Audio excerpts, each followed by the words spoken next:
Praise the lord.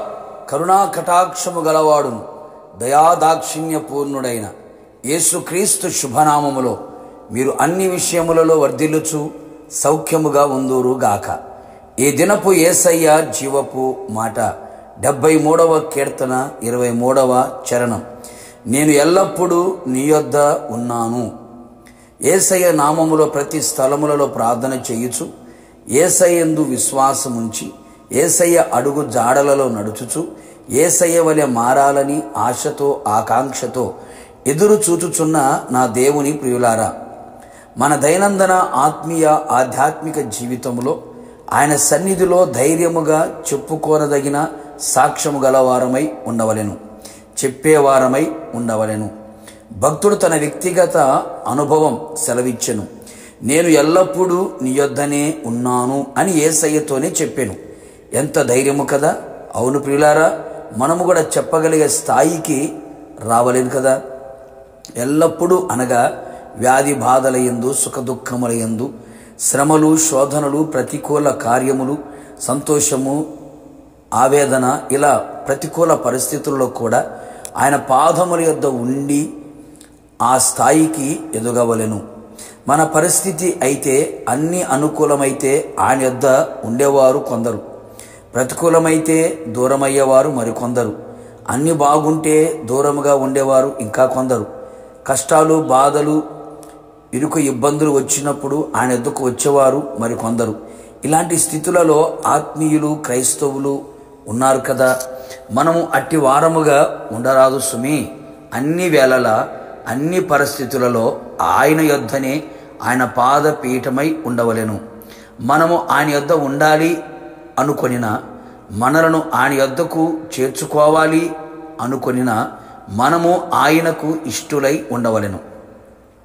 మనుషులకు ఇష్టులు కాక, లోకమునకు ఇష్టులు కాక, నా ఇష్టము అనే వారము కాక, ఆయనకిష్టమైన దానిని గ్రహించి చేయుచు ఆయనకిష్టానుసారమైన జీవితము చేయుదుముగాక.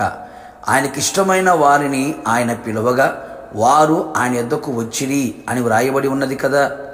నమ్మకమైన వారిగా ఉన్నప్పుడు ఆయన యొద్ద నివసించదము. అన్ని విషయములలో కొంచెములో, మిక్కిలి కొంచెములో, దేవుని ఇంటిలో, నీ ఇంటిలో, నీ కలిగిన సమస్తములో నమ్మకమైన వారముగా ఉండాలి. నమ్మకమైన వారమని దేవుని వలన, దైవజనుని వలన, మనుషుల వలన సాక్ష్యము పొందేదము. ఆయనకు శిష్యులమై ఆయనను వెంబడించుచు ఆయన యొద్ద ఎల్లప్పుడూ ఉండేదము. ఎల్లప్పుడూ మనము ఆయన యొద్ద నిలిచి ఉన్నప్పుడు మన కుడి చేతిని ఆయన పట్టుకొనును, మనకు సహాయము చేయును.